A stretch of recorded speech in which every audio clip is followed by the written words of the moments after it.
नमस्कार, मैं हूं विकास भदौरिया। खबर पक्की में आपका स्वागत है। रोज की तरह आज भी हम आपको 3 लोकसभा सीटों का हाल बताएंगे और ये बताएंगे कि इन सीटों पर किसकी दावेदारी मजबूत है, किसका टिकट पक्का होने जा रहा है और किसके टिकट पर फिलहाल आरएसी की मुहर है और कौन वेट लिस्ट ही रह जाएगा। राजनीतिक दलों के पैनल में क्या हलचल हो रही है, हम इस बात की पक्की खबर आप तक पहुंचाएंगे। साथ ही हम आपको ये भी बताएंगे कि जो हमारे ग्राउंड्स पर रिपोर्टर हैं, वो जो खबरें पहुंचा रहे हैं वो कितनी पुख्ता हैं। इस बात का आइडिया आपको ऐसे लगेगा कि जब भी पॉलिटिकल पार्टियों की तरफ से टिकटों का घोषणा होती है तो उस पर एनडीटीवी की मुहर पहले ही लग जाती है। तो चलिए, किसका टिकट कटने वाला है, किसका वेट लिस्ट रहना है, किसका आरएसी, बता देते हैं आपको। तो बात कर लेते हैं, आज शुरुआत करते हैं पंजाब से। पंजाब के शहर जालंधर, जो कि 1947 से लेकर 1953 तक पंजाब की राजधानी भी था।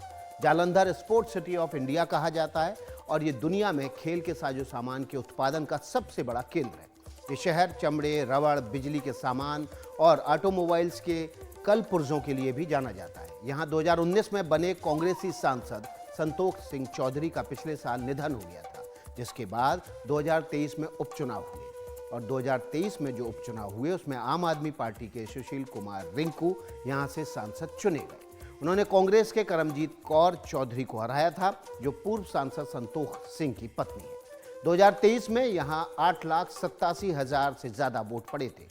इसमें सुशील कुमार रिंकू को 3,02,000 से ज़्यादा वोट मिले, जबकि उनके निकटतम प्रतिद्वंदी को 2,43,000 वोट मिले। यानी आम आदमी पार्टी के सुशील कुमार रिंकू 58,000 से ज़्यादा वोटों से जीत गए। अब हम आपको इस लोकसभा का, जालंधर लोकसभा का हम हाल और उम्मीदवार मीटर आपके सामने रख देते हैं। क्या कह रहा है उम्मीदवार मीटर, देखते हैं बीजेपी के टिकट के दावेदार में कौन कौन है। तो सबसे बड़ी खबर इस वक्त एनडीटीवी पे यही है, सुशील कुमार रिंकू जो अब से कुछ देर पहले ही, कुछ घंटों पहले ही भारतीय जनता पार्टी में शामिल हुए। बीजेपी उन्हें इसी सीट यानी कि जालंधर लोकसभा से उम्मीदवार बनाने जा रही है। उनका टिकट पक्का हो चुका है, यानी कि आम आदमी पार्टी के सांसद जो चुने गए थे सुशील कुमार, वो अब बीजेपी में आकर बीजेपी से लोकसभा का टिकट लड़ेंगे और उनके टिकट पर एनडीटीवी में खबर पक्की में मोहर भी लग रही है। इंदर इकबाल अटवाल पिछले साल उपचुनाव में भारतीय जनता पार्टी के उम्मीदवार थे, चौथे नंबर पर आए थे।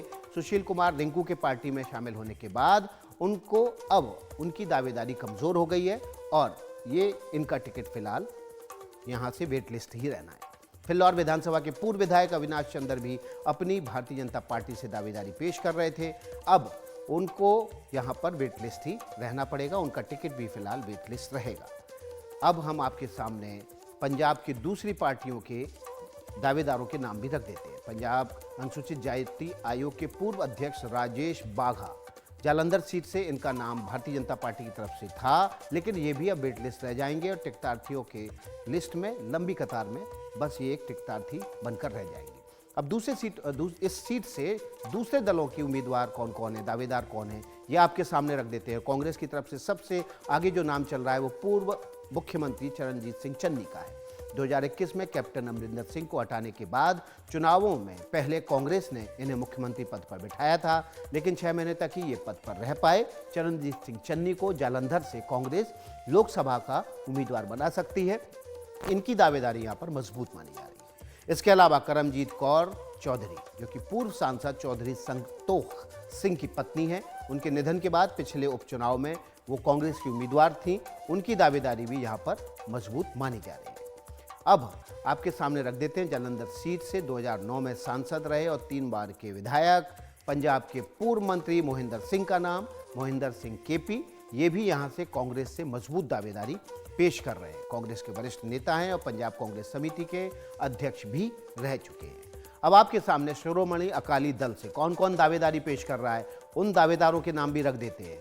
तो सबसे मजबूत नाम जो आपके सामने मौजूदा विधायक डॉक्टर सुखविंदर कुमार सुखी, इनको अकाली दल यहाँ से उम्मीदवार बना सकता है। 2023 में हुए उपचुनाव में डॉक्टर सुखी अकाली दल के उम्मीदवार थे, लेकिन तीसरे नंबर पर आए थे। इनकी दावेदारी अकाली दल से मजबूत मानी जा रही है। आदमपुर से 2 बार के पूर्व विधायक पवन कुमार टीनू भी यहाँ से दावेदारी पेश कर रहे हैं। शिरोमणि अकाली दल जालंधर से उन्हें अपना उम्मीदवार बना सकती है, हालांकि अभी इनका नाम वेट लिस्ट में ही है। तो हमने जालंधर सीट का हाल बताया और आपको बताया किस तरह से जालंधर से बीजेपी के उम्मीदवार के टिकट की लिस्ट जारी होने से पहले ही खबर पक्की में हमने आपको बता दिया कि यहाँ से जालंधर से उम्मीदवार होंगे सुशील कुमार रिंकू। अब चलते हैं उत्तर प्रदेश के कौशाम्बी जिले की बात कर लेते हैं। कौशाम्बी प्राचीन शहर का नाम है, जहाँ गौतम बुद्ध ने 2 बार आकर अपने उपदेश दिए थे। ये वत्सा राजवंश की राजधानी थी और कहा जाता है कि इसका नाम कोसम पेड़ों से पड़ा, जिन्हें काटकर ये शहर बसाया गया था। कौशाम्बी जिला पहले इलाहाबाद का हिस्सा था, लेकिन 1997 में इसे अलग करके जिला बनाया गया। कौशाम्बी सीट परिसीमन के बाद 2008 में अस्तित्व में आई। यहाँ अब तक 3 चुनाव हो चुके हैं, जिसमें 2 बार बीजेपी और 1 बार समाजवादी पार्टी ने इस सीट पर कब्जा किया है। 2019 में यहाँ क्या कुछ हुआ वो आपके सामने रख देते हैं। 2019 में भारतीय जनता पार्टी के विनोद सोनकर यहाँ से सांसद चुने गए थे। उन्होंने समाजवादी पार्टी के इंद्रजीत सरोज को हराया था। 2019 में यहाँ 9,75,000 से ज़्यादा वोट पड़े। इसमें विनोद सोनकर को 3,83,000 वोट मिले थे, जबकि उनके निकटतम प्रतिद्वंदी को 3,44,000 से ज़्यादा वोट मिले, यानी विनोद सोनकर 38,000 वोटों से यहाँ पर जीत गए थे।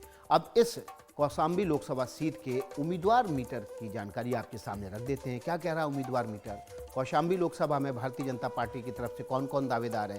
पहला दावा विनोद सोनकर शास्त्री का है, 2014 में लड़े, कामयाब हुए और फिर 2019 में दोबारा यहाँ से सांसद चुने गए। लगातार 2 बार से सांसद कौशाम्बी के सांसद विनोद सोनकर को उनकी पार्टी एक बार फिर मौका देती है या नहीं, ये देखना होगा। फिलहाल उनका टिकट यहाँ पर खतरे में दिखाई दे रहा है।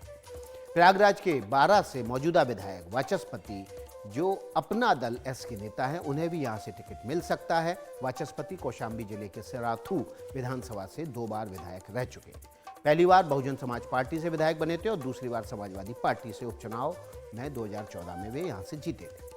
राजा भैया की जनसत्ता दल लोकतांत्रिक के नेता शैलेंद्र कुमार का नाम भी यहाँ के दावेदारों में लिया जा रहा है। ये सबसे पहले प्रयागराज जिले के चायल विधानसभा से विधायक बने थे और उसके बाद से राज्य सरकार में मंत्री बनाए गए थे।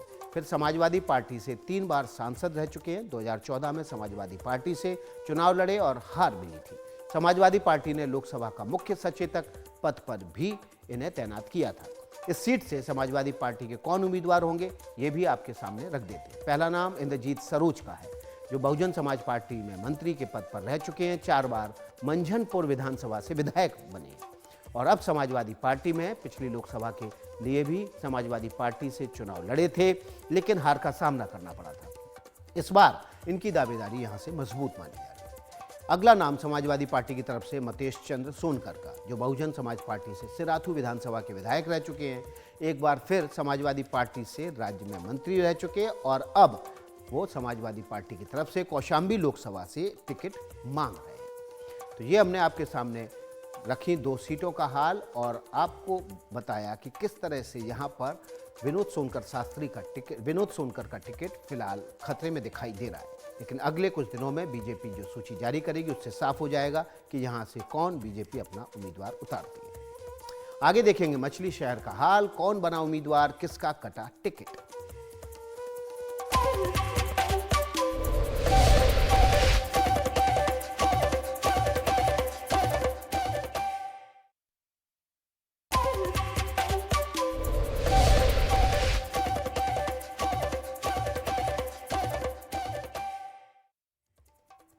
ब्रेक के बाद खबर पक्की में आपका स्वागत है। अगली सीट का हाल जान लेते हैं। उत्तर प्रदेश चलते हैं। उत्तर प्रदेश की मछली शहर लोकसभा की बात कर लेते हैं। जौनपुर जिले में पड़ने वाला ये शहर अपने आलीशान महलों, किलों और बाजारों के लिए जाना जाता है।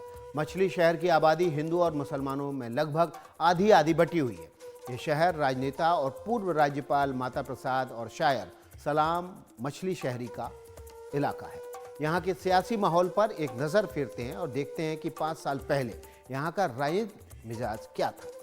2019 में भारतीय जनता पार्टी के भोलानाथ पी सरोज मछली शहर सीट से सांसद चुने गए थे। उन्होंने बहुजन समाज पार्टी के त्रिभुवन राम को हराया था।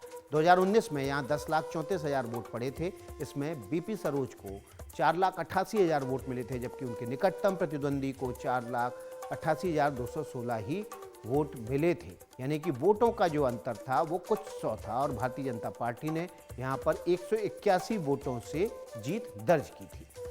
अब देखते हैं इस सीट का उम्मीदवार मीटर क्या कह रहा है। किसकी दावेदारी यहां पर मजबूत है, किस पार्टी से दावेदार कौन कौन है। बीपी सरोज बीजेपी के वर्तमान सांसद बीजेपी से एक बार फिर से मजबूत दावेदारी पेश कर रहे हैं। हालांकि वो पिछली बार सीट 181 वोट से ही निकाल पाए थे और ये माना जा रहा है कि उनका टिकट इस बार कट सकता है। तो फिलहाल बीपी सरोज का जो टिकट है वो खतरे में है। तो और कौन मजबूत दावेदार है? आजमगढ़ जिले की निवासी संगीता आजाद हाल ही में बहुजन समाज पार्टी छोड़कर भारतीय जनता पार्टी में शामिल हुई हैं। उनके पति अरिदमन आजाद लालगंज आजमगढ़ सीट से बसपा के विधायक रहे हैं, जबकि उनके ससुर गांधी आजाद बसपा से पूर्व राज्यसभा सदस्य हैं। इनका टिकट फिलहाल वेट लिस्ट है और ये माना जा रहा है कि संगीता आजाद जो कि लालगंज से सांसद थी, उनको मछली शहर से उम्मीदवार बनाया जा सकता है। गुलाब सरोज ने समाजवादी पार्टी की तरफ से 2012 में किराकाट सुरक्षित सीट पर विधानसभा का चुनाव लड़ा था और विधायक बने थे। 2023 में गुलाब सरोज भाजपा में शामिल हो गए। मछली शहर सीट पर बीजेपी की तरफ से टिकट पाने की जद्दोजहद में भिड़े हैं और इनका दावा भी इस सीट पर मजबूत माना जा रहा है। सरोज बिरादरी मतदाताओं की बड़ी संख्या की वजह से इनकी दावेदारी भी यहाँ पर मजबूत है। इस सीट से अब दूसरे दलों की दावेदारी और उम्मीदवारी पर नजर डाल लेते हैं। समाजवादी पार्टी का जो नाम सबसे ऊपर चल रहा है उसमें प्रिया सरोज का नाम है। प्रिया सरोज के पिता तूफानी सरोज इस सीट पर जीत की हैट्रिक लगा चुके हैं। फिलहाल तूफानी सरोज किराकाट सुरक्षित विधानसभा सीट से विधायक हैं। उन्हें उम्मीद है कि उनके पिता की पुरानी सीट पर उन्हें टिकट दिया जाएगा। तो प्रिया का दावा यहां पर मजबूत माना जा रहा है। पार्टी से एक और नाम है संजय सरोज। संजय सरोज 2017 में विधानसभा चुनाव में किराकाट सीट से सपा के उम्मीदवार थे, लेकिन बीजेपी के दिनेश चौधरी से हार गए थे। अब उन्होंने लोकसभा के लिए अपनी दावेदारी पेश की है। इस सीट पर सपा के एक और दावेदार है और उनका नाम है दीपचंद्र राम। दीपचंद्र राम बीडीओ पद से इस्तीफा देकर राजनीति में आए थे। इन्होंने पहले बीएसपी का दामन थामा। बसपा ने जब टिकट नहीं दिया तो जाफराबाद सीट से निर्दलीय चुनाव लड़े, लेकिन करारी हार मिली। कुछ दिन तक बीजेपी से जुड़े रहे और 2020 में समाजवादी पार्टी में शामिल हो गए। इस सीट पर बसपा से डॉक्टर लाल बहादुर सिद्धार्थ का टिकट पक्का माना जा रहा है, क्योंकि उनको पहले ही इस सीट से प्रभारी बना दिया गया था। डॉक्टर लाल बहादुर जिले के प्रख्यात सर्जन हैं और 2022 में किराकाट विधानसभा से बीएसपी का चुनाव लड़ चुके हैं, लेकिन तीसरे स्थान पर रहे थे। तो सपा, बसपा और बीजेपी से कौन कौन है दावेदार, किसकी दावेदारी मजबूत है, किसका टिकट पक्का है, ये हमने आपको बताया। अब खबर पक्की की मुहर आपके सामने कैसे लगती है, इसकी एक नज़र आपके सामने दौड़ा देते हैं। हमारी एक और खबर जिस पर मुहर लगी है, हमने बताया था कि नवनीत राणा को बीजेपी अमरावती सीट से उम्मीदवार बनाएगी और अब से कुछ देर पहले बीजेपी ने जो 7वीं लोकसभा उम्मीदवारों की सूची जारी की है, उसमें नवनीत राणा को अमरावती लोकसभा सीट से उम्मीदवार बनाया है। महाराष्ट्र की अमरावती लोकसभा सीट से नवनीत राणा पिछली बार निर्दलीय सांसद के तौर पर जीती थी। उनके पति रवि राणा निर्दलीय विधायक भी हैं। इस बार बीजेपी ने नवनीत राणा को अपने टिकट पर चुनाव मैदान में उतारा है, जबकि महाराष्ट्र की चित्रदुर्ग सीट से गोविंद करजोल को भी बीजेपी ने टिकट दिया है। इसकी जानकारी भी हमने आपको खबर पक्की में बहुत पहले दे दी थी और एक बार फिर से खबर पक्की की मोहर बीजेपी ने अपनी सूची जारी करते वक्त लगा दी है कि जो खबर यहाँ पर हम दिखाते हैं, एनडीटीवी की उस खबर पर तमाम पार्टियां भी मोहर लगाती हैं। मेरे साथ बुलेटिन में इतना ही। आगे देखिए हॉट टॉपिक।